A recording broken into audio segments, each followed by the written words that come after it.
mentioned, my name is Adam Bishop, but that's just a name. So the question is, who am I and what are we going to talk about today? So today we've got an hour.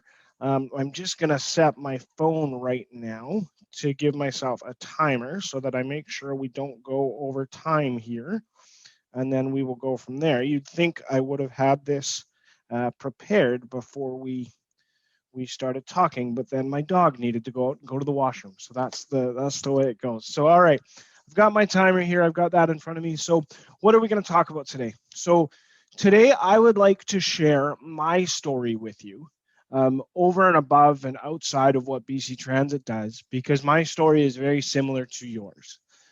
As Manjeet mentioned, I do have a disability. I have cerebral palsy. So I want to dive into what that means, what that's meant for me, and how that shaped my life, and how that has shaped my employment journey and how I got here. And the reason I want to do that is because if I can do it, so can you. Because I imagine while we all have unique barriers that we've faced in our lives, there you are going to hear some common themes that I hope that you can identify with. So I'd like to share my story with you and give you kind of my background and my story and how I got to where I am today. The second thing we're going to talk about is just disability and the workplace in general. I'm curious to hear the challenges that you have all faced in obtaining or holding on to and maintaining work, and some of the barriers that you face. I want to hear the things you've faced. I want to hear the things that have worked well for you in the past, and I want to hear about those things that you would like to see changed. Because my role with BC Transit is to match people with jobs and bring good people into our organization. And I have a passion for helping people with disabilities and barriers to employment like me find meaningful work, right? Because I think that is so important, not only to your physical health and being able to provide for yourself, but your mental health as well, and your feelings of self-worth. Then I want to talk about in particular what BC Transit is doing from an equity, diversity, and inclusion perspective, because I think that is really important, because I'm really proud of the work that we're starting to do.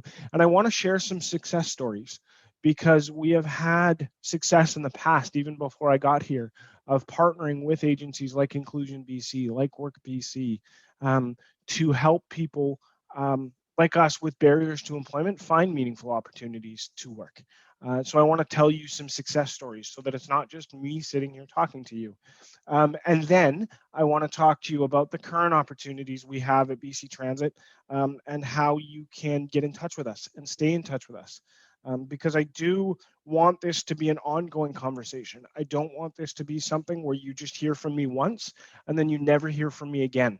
I want to build relationship with each of you and stay connected with you and do whatever I can to help you in your employment journey. Okay? So that's what we're going to talk about, and I'm hoping to leave ample time for a Q&A session at the end, because that's what I get the most out of the Q&A sessions when I do talks like these. So I do want to hear from you. I want to hear your questions, your concerns, your thoughts. I want you to tell me whether you think I'm full of crap. I want to engage and have that conversation with you. I don't just want you guys sitting here having to listen to another talking head and go, how does this really apply to me? I want to partner with you on that journey. Okay? All right. And so again, I just want to thank Manjeet and the rest of the team who are moderating the chat. So Tina, and then the IT staff that we've had help us earlier today to get set up. I really appreciate it. So moving on to my next slide. Who am I? You've heard me talk about myself a little bit. I think it's time that I really kind of dive into who I am, why I'm here, and help you understand how I can help you. So when I put this slide together, I tried to pick some pictures that I felt really described me. So that first photo there, you can see that I've got two fur babies. Griffin is the darker one, and Luna is the lighter one there. Luna is with me in my office today. Generally, she is quite quiet, but you may hear her every once in a while. So those are my two fur babies. Some of you may have made the connections with the names Luna and Griffin. I'm a huge Harry Potter fan. So Luna is named Luna Lovegood. Griffin is named after Gryffindor. So my wife kind of rolled her eyes when I came up with that, but she was happy to go along with it. So now that I may have lost some credibility with you, and who knows, maybe I gained some, let's kind of dive back into that story as well. So you'll have seen that picture next of wheelchair basketball, and the guy in the Team Canada jersey is an individual by the name of Patrick Anderson. Patrick Anderson is a double amputee. He's the best wheelchair basketball player in the world. For those of you who follow able-bodied sports, much like I do, he is the Michael Jordan of wheelchair basketball. He is unreal. I've had the pleasure of playing with him, and so that's my next piece. Is I am a former para athlete. I played wheelchair basketball competitively and was training to go to the Paralympics. Never got the opportunity to represent my country, mainly because people like Pat were ahead of me on the depth chart. But that was a huge part of who I am, and I do have cerebral palsy, as I mentioned earlier. I was born 3 months early. I was 2 pounds and 14 ounces. And just to give you some perspective on my story, what my specialists and my doctors told my parents were that if you push him, he will be able to live independently. He will be able to hold down a job, those sorts of things, but you are going to have to be hard on him. If you don't push him, you will end up taking care of him for the rest of his life. And then once you're unable to, you will have to put him in a home. So that kind of just gives you the idea of the spectrum of where my diagnosis was. I am lucky that my parents and the village that has raised me pushed me hard. And I am ambulatory. I am able to get up and walk around, but I do use a wheelchair when I'm at work. And my cerebral palsy does impact my fine motor skills. So trying to pick up small things with my hands and things like that, it's not going to work. And it impacts my balance. So that's my disability story. But thankfully, it doesn't define me. It's a part of who I am, but it's not who I am. And I think that's the big thing that I want to talk to you about today, is that we all have barriers, or we're all here because we have barriers or a disability of some sort. But that disability does not need to define you. That disability only forms part of who you are. And I would challenge you to say that the things that you have had to do, the things that you have had to overcome as a result of your disability, are what makes you employable. And if you can communicate those things and show your resilience, those are the things that if you find a good employer, those are the things that are going to value and that are going to serve you well in your next workplace. I've held this part of my story back a little bit, because it's something that I pick and choose to share, and I think this is the appropriate place to share it. So I actually got my start in HR because of a disability work pilot program. I went to school for something completely different. I was trained to be a reporter and a broadcaster. I lived that dream for a couple of years. I covered the Edmonton Oilers in Edmonton, where I'm originally from. But I chose to get out of that industry for a number of different reasons. And then I came home and I sat on my butt and I was concerned. I didn't know what I was going to do. I thought to myself, I was trained to do this one thing, and now that it's been taken away from me for the honest reason of the fact of I had a disability, I don't know what I'm going to do. And somebody I knew reached out to me and said, "Hey, Viha is going to do this disability work pilot where we're going to bring in a number of individuals with different barriers to employment. I would love you to come and work in the HR department because I know you know how to interview people. That's what you're trained to do." And so I chose to do that. That 3-month pilot, and Matt, I saw your thing come into the chat too. So I'll be sure to try and touch on that later. So I took VHA up on their work pilot. That 3-month work pilot turned into 5 years with them on a variety of different roles, full-time employment. I went back to school for HR, and then my career grew from there. And so one of the things that I want to talk about is, or want to mention, networking is so important. And when you hear me say that, I imagine some of you who don't have your camera on are probably rolling your eyes, and going, "Man, that's what everybody says." But those relationships you develop are so important, because oftentimes it's those relationships, as people get to know you, that are going to break down the stereotypes or the biases that individuals have around disability. And they're going to give you a chance, and they're going to support you in whatever way you need to be supported. And then it's up to you. Then it's up to you to figuratively kick that door in, work your butt off, and show them that it was worth it, for them to take a chance on you. So that is another key point that I want to make, is that every relationship that you start to form, whether you do that on your own, whether you're working with a job coach, whether you're working with another support worker, those relationships, that's where you want to spend your time. Okay. So the next thing that I want to touch on, and I think it's going to relate to some of the things that have come up in the chat, is around the equity, diversity, and inclusion efforts at BC Transit. And I bring this up because, as somebody with a barrier to employment, when you are looking for employment yourself, or when you are working with a job coach, you want to be very careful and very considerate of the employers that you reach out to. Because every employer says they want to be inclusive and they want to be accommodating. It's one thing to say it, it's another thing to do it.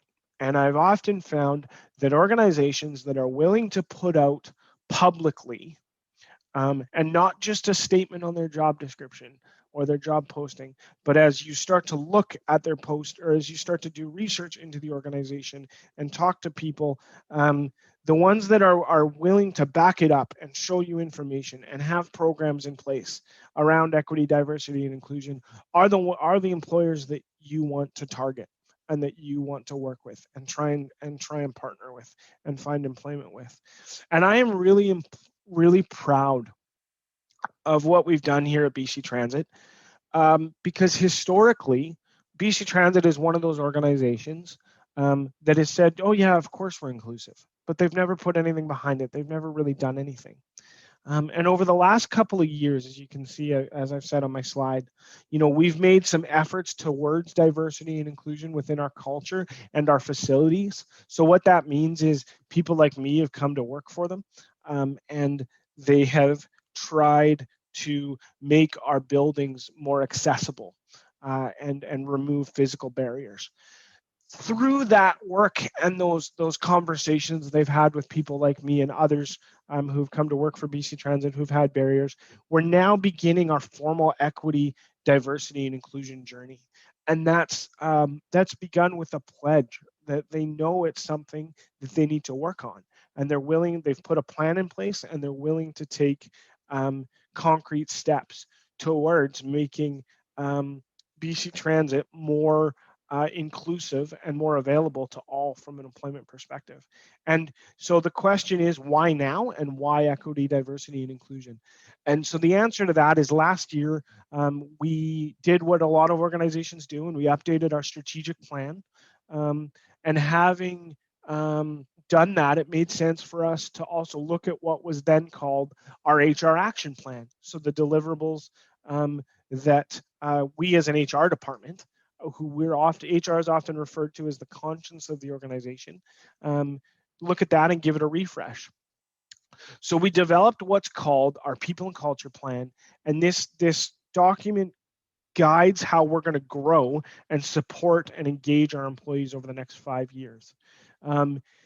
In developing that plan, we did some pretty extensive consultation with our employees. So it wasn't concocted by HR. We went out to all of our employees. We had coffee chats. We did surveys. We went and met them where they work.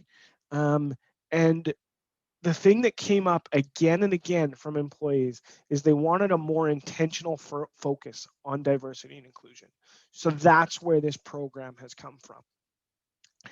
And through that, I want to talk to you about some past successes we've had with Work BC and other career coaches. Okay, because I think it's a demonstration of what can happen when an organization commits to programs like this. So this is one of the photos we love. It's one of our mechanics working on a bus. But the next photo I'm going to show you are of Heidi and Jack. So unfortunately, I could only find this photo of Heidi, which is her employee photo. But here you've got a photo of Jack working on one of our buses. So Heidi and Jack both have barriers to employment. Out of respect for them, I'm not going to go into what those specific barriers are. But suffice to say, they have barriers to employment, much like us. They were having trouble finding meaningful work, and so they were working with a job coach. Those job coaches then worked with us as we gained approval from our organizational leadership to create 2 part-time temporary roles of interior bus cleaners. We then worked with our union, Unifor, to create this new interior bus cleaner assistant role. This was a brand new position. It was something that came out as a result of COVID. Obviously, we want our buses to be clean, we want them to be sanitary, and we want them to be safe. We wanted to give meaningful employment to 2 people that Work BC had as clients because Work BC had approached us about this. And so we didn't post it publicly. We reached out to Work BC and they chose 2 people to be interviewed. Who ended up being Heidi and Jack with their career coaches. And we worked with them through the interview process to give them the supports they needed. I heard somebody say, interviews have been a challenge. So we engaged with them and their job coaches and said, what do you need to be successful in an interview process? So we worked with them on that. We reached out and we gave them tours of our facilities and explained the role to be sure that they would like it and it would be a fit for what they needed.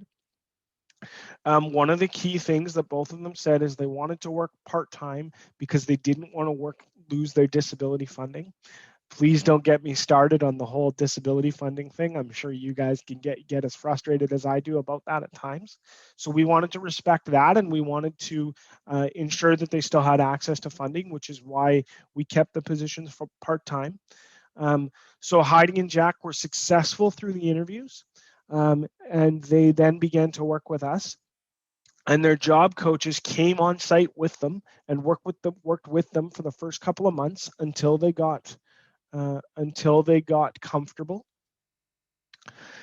And then 9 months later, because of the work and how successful they were in their roles, these positions moved from temporary to regular. So meaning they were regular employees. Liam, I'm really happy to hear that. I'm really excited to hear that you know Jack and he's one of your really good friends. That's awesome. So both of them became regular employees with us. They had full benefits with us. They had a pension. They had consistent hours, part-time hours. So we were able to really provide them that meaningful employment and the support that they needed. Jack has enjoyed his time with us so much and enjoyed learning about our buses so much, which are our core business, that he is actually working towards becoming a mechanic apprentice. So he really wants to go back to Camosun and learn to be a mechanic apprentice to advance himself in our organization and work with our mechanics. Heidi's an absolute workhorse and is an amazing cook, and her coworkers love her because she shares her delicious recipes with them, and she's really kind of developed that sense of family and support, and has support from her coworkers outside of work as well. Um, and yeah, so two really incredible stories, and I think these are just the power of, like I said, when an organization commits to diversity, equity, and inclusion, and really puts some meaningful resources and time behind it. These are the things that can happen. Um, but as I said, it's a two-way street, right? Organizations will be willing to do this, but then it's up to you to, once you get in, kind of kick the door in and go to work and work hard, right? So that's, and one of the really key things about us is, when you hear BC Transit, you think buses, right? You think buses in Victoria. We get you to and from places, things like that.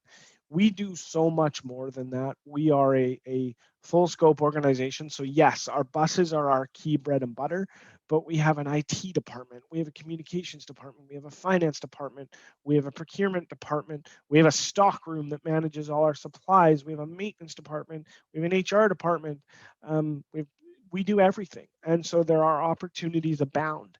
And one of the other stories, very similar to Heidi and Jack, we have an individual in our stock room who manages all our physical supplies for our building, who came to us years ago through a job coach. Same sort of thing.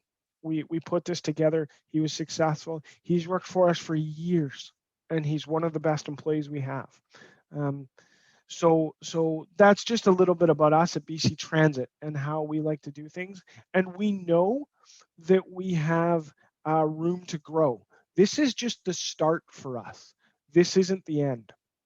And so that's the really encouraging thing for us, and why I'm really excited to do presentations like this, because we want to reach out to you and we want to hear what's worked well in the past, what hasn't, and what can we maybe do. How can we maybe facilitate some meaningful employment, or at least connections in other areas, to help you all find meaningful work.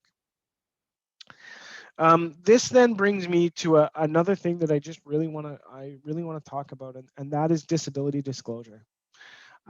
It's something I always struggled with in my employment journey. When and how to tell people that I have a disability and what that means. I do think it's a personal preference. I don't think there's a perfect time to do it. And this is where doing your research on the organization and those relationships that you develop are going to be really important, because they're going to give you a feel for how an organization reacts. And how they react when you disclose you have a disability will be very telling. If they are willing to work with you and embrace it and don't see it as a barrier, I would suggest to you that there's somewhere you want to work with, someone you want to potentially work with. If they shut things down or get cold feet or withdraw when you tell them, I think that tells you a lot about them, and probably tells you whether you actually want to work with them or not, and whether they're an employer that you'd like to work with. For me, so I'll tell you what I do. I don't disclose that I have a disability until I'm in the interview. Because it's obvious. Because if we're pre-COVID and we're doing in-person interviews, I'm going to wheel into the room and I'm going to have a wheelchair, right? So I want my application and my resume to be judged on its merits against everybody else. I don't want my disability to either launch me to the forefront, because I don't want to be a token hire as someone with a disability, but I also don't want it to hinder me, right? And go, oh, he's got a disability, he can't walk, is he going to be able to get into our building? Maybe we don't look at him. So in my resume, you can't tell that I have a disability. When I get to the stage where I'm going through my first interview, and the organization calls me and says, hey, we want you to come in for an interview, that's when I disclose, and I say, you know what, that's awesome, happy to come, really looking forward to it. I just want you to be aware that I do use a wheelchair to get around when I'm at work. I am ambulatory and I can walk around a bit, and it's not going to impede my ability to do the job. However, I do need to make sure that I can get in and access where we're going for an interview. So if it is on a second level, can you please can you tell me where an elevator may be? And if there's only stairs, if it could be in a first level meeting room or things like that, I'd really appreciate it. And that's how I disclose, and I go from there. Because the thing is, I've also put the employer in a position at that point that if they back out, I know why they've backed out, right? And that tells me what I need to know about them, and then I don't want to waste my time. Okay. And most employers appreciate that I am so upfront about it at that point, because they already want to talk to me. They've seen something in my resume or my application that they like. And so they already want to talk to me. And the fact that I'm being upfront and honest with them, I think, gives them some insight into who I am. So that's how I disclose. Each and every one of you are going to be in a different situation and need to make that determination for yourselves. And if you are working with a job coach, to talk to your job coach about what that may look like. Okay, but that's how I do it, and people's response is telling. Okay. So the last two slides it's 10:48. I want to leave ample time for us to get to questions in the chat. I want to circle back to those. We're just under half an hour, so that's great. So I do want to say a couple of things. BC Transit, we always have opportunities. We're always hiring. I don't think we've ever stopped since the day I started. So for those of you who have LinkedIn profiles, keep an eye on my LinkedIn. You can find me on LinkedIn, or one of my teammates, one of my colleagues that works for me, Adam Rivers, because that's where you're going to see where we post jobs and things like that. Right now, we have a lot of roles open in our IT department, our finance department. We're always looking for what we call customer relation agents. So they're the individuals that deal with the public when they have calls, when they call in about, buses, bus routes, that sort of thing. But please just keep an eye on that, and feel free to reach out to me. Leah and Jillian and the Inclusion BC team have my contact information. I'm happy for them to share my email address with you. And I do many things. One of them is I help people interview prep, and I help them practice interviews. I give them tips, things like that. I'm happy to partner with you and your job coaches, and do those sorts of things as well, or give you some insight into BC Transit, what we do, all those sorts of things too. Okay. And then finally, this is just my questions slide. I've talked a lot. I just wanted to now open it up to you, whether we want to do it through the chat or through unmuting yourself and asking me questions. Maybe we can alternate, and I'll get Tina to help me with that as well. I really just want to open it up and have you guys share your thoughts and questions, concerns, fears, successes. You've got me for the next half an hour, and I am yours. So I am really looking forward to what you have to say. I'm going to stop my deck now so that you can actually see me a little easier, and really kind of just turn it over to you and say, hit me with your best shot, to borrow some song lyrics here. And I'd love to hear what kind of questions you've got. Okay. So we have a question here from Rebecca. What do you like about your job? What do I like about my job? That's a great question, Rebecca. I love the fact this is the fun part of my job. I love the fact that I get to do this sort of stuff. I love the fact that I get to talk to others, whether it is in a speaker setting, right, where we're doing this. But I also love the fact that I get to help people reach their career goals and find good jobs, find meaningful jobs, find their dream jobs. I love that. I love talking to a new candidate and trying to get a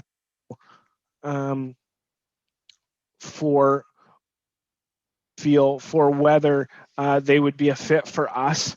And oftentimes, if they're not a fit for us, I will lead with, hey, you know what, you're not a fit for us, but I think you might be a fit over here just based on, people I know or things that I know are out there. Can I give you some insight into that? So that's what I like the most about my job. As you can tell, I like to talk. So it's a natural fit. That's a great question. All right. So the next question um, comes from Killarney from their Okay. LAC class. And it's one Okay. of my students wants to know, what are the advantages of hiring somebody with a disability? Okay. Awesome. So if you've worked with a job coach or Work BC or Inclusion BC, anything like that, they've probably shown you the stats around, if you hire with somebody with a disability, they're going to be more loyal, this, that, or the other thing. I'm not going to throw numbers at you. In my opinion, hiring somebody with a disability has a couple of different advantages. One, generally, that person is going to be more loyal because they are going to be very excited and thankful that the employer has taken a shot to hire them and give them a job, because many of us struggle to find work, right? So there's that. There's the longevity. There's the fact that I would hope once you have that job, you're going to do everything you can to keep it, and you're going to work your butt off and be successful. So there's the work ethic piece. The third piece is diversity of thought. And that is something that organizations are starting to realize that they really need. You, as somebody with a disability, are going to bring a perspective that your able-bodied counterparts cannot and will never have. And so that is another advantage. That is another advantage of hiring somebody with a disability. I tell my able-bodied counterparts, when they look at one of my colleagues in particular, when she interviews with me and we interview somebody for a job, she comes to me every time and says, man, like, I would never think of approaching a question or a follow-up in the way that you did. Like, how do you do that? And I laugh, and oftentimes I tell her, it's just my perspective, and it's not a perspective that I would approach or I would expect you as an able-bodied individual to have or ever wish you to have, because that means you've experienced, let's be frank, what some people in the world would consider a catastrophic barrier in their life that takes away their ableism, right? And in an ideal, in a perfect world, I don't want anybody to ever have to go through what we've had to go through in this room. Because let's be honest, it's not easy, right? It wasn't easy when it started. It's not easy in the day to day. We have to make that choice to persevere, right? But it does come with a unique perspective, and that diversity of thought is really important. So I hope that answers your question. So Set BC has a question, and it says, if you're an advocate for BC Transit, I would love to become in contact with you so that employers are more aware of me. For sure. So that was one. Yep. The other is from a job coach, and they are saying some of the participants that they work with would like to be able to do a job trial or observe something before they apply. Is that something that BC Transit offers? Yeah. Depending on the role, for sure. So what I would suggest, I think this one came from Angela, if I remember correctly. If you have clients that you think are a match for some of our jobs, you can reach out to me or somebody on my team, and I'll actually start with me. You can reach out to me, and we can have those conversations, whether that role might be a fit for a trial or things like that. I think whether it's for a specific role or just trials in general, I think those always have value, and we can definitely set those up if we have the time and those sorts of things. So it really is a case by case basis, but for sure, we obviously did it with Heidi and Jack, so we can do it again, right? I'll just jump to a couple of things that I'll just answer really quick, Tina. I've seen some people say, I can see that the career site is opportunities in Victoria and other opportunities in Metro Vancouver. So BC Transit is the Crown Corporation that delivers public transit across the province. Yes, The one area that we are not responsible for is Metro Vancouver. Metro Vancouver has their own transit authority. Those of you in Vancouver would know them as TransLink. They are our sister organization, but we don't offer services there because TransLink does provide service in those areas. The rest of the province, yes, we do. Our primary focus is Victoria. And then we have operating partners that provide services on our behalf across the rest of the province. So when you see those opportunities in Victoria, that's where you'd come work for BC Transit Core, but you'll see the contact information for our other metro partners, and you can also reach out to them, and they're the ones that deliver day-to-day service. So Matt, I can see that you live in Metro Vancouver, but you see that BC Transit operates there. That's correct. So those third parties deliver service under the BC Transit umbrella. So the buses look, smell, and operate like a BC Transit umbrella or a BC Transit bus. But the people delivering that service work for one of our third-party operating companies. So we provide them support, but they do the day-to-day operations, if that makes sense. Also a question that came directly to me from Natalie. Does BC Transit have work across all other places which they accept? Okay. So Natalie, maybe I can get you to clarify. So really quickly, just Matt, yeah, if you're in the Fraser Valley, yeah, so we operate in the Fraser Valley, which is why you see BC Transit there, but it is our third party operators that do that on our behalf. So Natalie, if you're in the chat, maybe I can get you to clarify your question a little bit. What I think you're saying is, do we offer work across the rest of either the province or the country? So the province, as I kind of said earlier, are when you come work for the core of BC Transit, and our main focus, it is in Victoria, and then we have those third-party operating, or those third parties that deliver services on our behalf in those other communities. So I hope that answers your question. If you're talking nationally, there are organizations across the country that operate just like BC Transit, but maybe in Ontario or things like that. We're all part of a association where we try and do things together, but we are BC specific outside of Metro Vancouver, if that makes sense. So if that doesn't answer your question, feel free to clarify. So I think she's asking about Coquitlam and Maple Ridge, and I think that's still TransLink. Is that correct? No. Coquitlam and Maple Ridge are still are part of our area, part of BC Transit, I believe. Metro, when I say Metro Vancouver, like its core downtown is TransLink. They may still provide some services out there, some connection services, but no, we have all of the other outlying communities. That's my understanding. Yeah, and then she also talked about Whistler as well. Was that?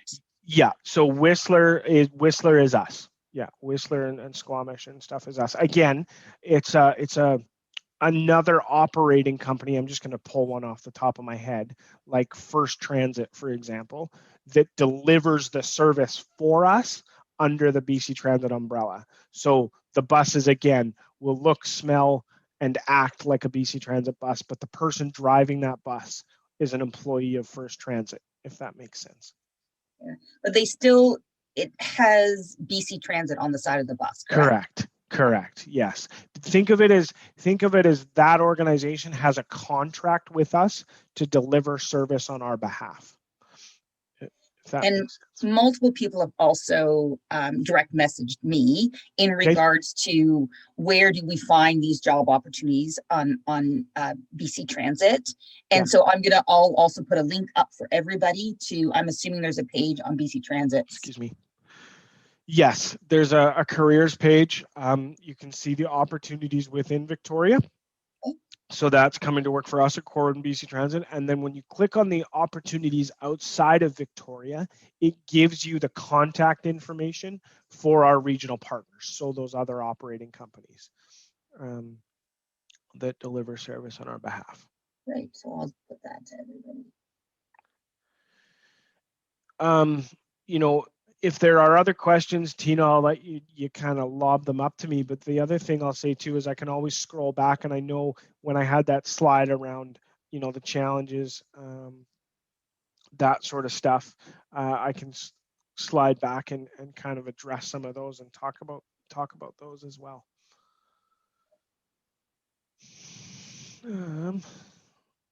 Let's see here. So thanks for putting the link in there, Tina. So if there's another question that comes in, feel free to interrupt me as we talk about it. That. So There was a question earlier in regards to training okay, and about age and training, right? Like okay. what kind of training is needed, and is there an age limit? So I'm going to answer that second question first. So no, there isn't an age limit, because if there, to be frank, if there was, we would be discriminating around age, and we can't do that because age is one of the protected grounds under human rights. So no, there isn't an age limit. Obviously, we, when we look to hire somebody, we assess fit based on the job, all that sort of stuff. When you apply on a job, or if you're successful in a job, we're obviously hiring you because we think you have the underlying skills to be successful. And if there are things that you need to be trained on within that role, we'll happily train you on them. They really are. It really is a case by case basis, depending on the role. In Heidi and Jack's case, we trained them on how to do the job from the ground up. Right. One, it was a brand new role, so we were figuring it out too. But we hired them because of we felt that they would be the right fit for us. So, another example would be if we hired you for an IT role, we obviously think you have the underlying or the basics down, right, to be able to perform the duties of the job. But we're going to train you on the specific BC Transit type stuff in order to let you be successful. Nice. Yeah. So I think I've read all the questions out Okay. loud. I'm wondering, does anybody want to turn their mic on and ask a question directly if you feel more comfortable doing it that way? You said there was like no age limit, and people say under 16. Could they also work? Yeah, so there's no age limit. In order to be employed in BC, in our type of work and type of environment, you do have to be the age of majority, which means you do have to be 18. So that is the one piece where, in order to be employed with us, you do have to be 18. That doesn't necessarily mean that we don't do co-ops or work experience opportunities, and we have engaged in those in the past. But generally, to be entitled to work in the province, you do have to be 18. And so that's where the environments are a little different, maybe from a mom and pop organization to a government organization like ours. I know, like some people, like I'm 20 though, so obviously I'm definitely way older than that. But I know that there's like people who are like 15, but they have like parental consent though. Yeah. And so again, that just goes to the it really depends on the environment and the employer. You're right, that is something that can happen with certain organizations. With us, because we are a government agency, unless we're doing work experience or things like that, we do have to, when we hire somebody as a full-blown employee, they do have to be the age of majority. Couple of questions, in that earlier slide where I think Natalie asked around transportation.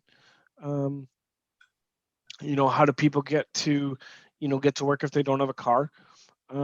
So the easiest way I can answer that is if you get hired as an employee with us, it's our expectation that you are able to make it in for your shifts, unless something obvious, an extenuating circumstance comes up. So we do have people that many of our employees don't have cars and use public transit. We encourage our staff to use public transit, obviously in support of our business and in support of our drivers. To that end, you do get a free bus pass with us. So we have many staff who choose not to drive into work and take the bus. And our shifts, outside of certain roles, our shifts are generally built around our bus schedules, or there's lenience there to say, like, hey, we know you need to catch the 405 bus right outside of our offices. You sign off at 3:55. Like we just, we do that because we know you need to get on the bus, right? You have to live on the island specifically for this? Role dependent is what I would say there, Matt. It Like I have a depends. compass card though, Okay. but that's So for TransLink because I guess in Metro Vancouver that's the main one that they use. yeah, exactly. That's a TransLink program. So it depends on the role. We do have individuals that work outside of Victoria remotely, but that is very role specific for sure. Max, there was something I know that you said you just put in the chat that you'd like to speak. So happy to let you do that. I was aiming, when I want to go to BC Transit, I really want to look at the different routes and like make pitch ideas for different routes to different places. Okay. Yeah. Is there a job for that? Yeah, those are those are our scheduling jobs, our schedulers. We love scheduling. There we go. We love schedulers, and it's a very, very hard role to fill and look for. So, Max, what I can say is we actually have a scheduler position posted right now. So I would encourage you to take a look at it and get a understanding of some of the education in particular that we like schedulers to have. And if that's something you're interested in, let's talk. I don't know if you're working with a job coach or anything like that. And if you are, happy to get in touch with them. And you, if not, feel free to drop me an email.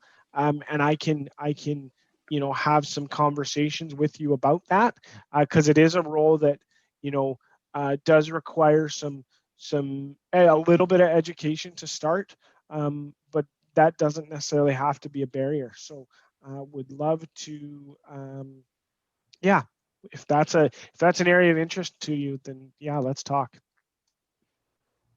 I have two questions. Sure. The first question is, how many hours technically you work, like if you work as an employee at BC Transit or anywhere, how many hours technically do you work for? Yeah, it's a great question, Rebecca. So it depends on whether our role's full-time or part-time. If you're full-time, you work 37 and a half hours a week. If you're part-time, it depends on the needs of the role. So like we said with Heidi and Jack, we built their roles and the interior bus cleaner roles to be part-time, and their shifts in particular, we built to be 4 hours a day, so they could work part-time but not lose that funding, right? So it depends on the position. A lot of the roles we hire for are full-time, but we have the flexibility to hire for different time amounts depending on the need of the organization and the need of the role and the person. If they're a right fit, if the person wants to work part-time and we can make that work, we do our best to make that happen. And then my second question was, if you have if you're feeling sick or if you have doctor's appointments or anything, are you allowed to leave early? Yeah, so another great question. So the answer to that is yes.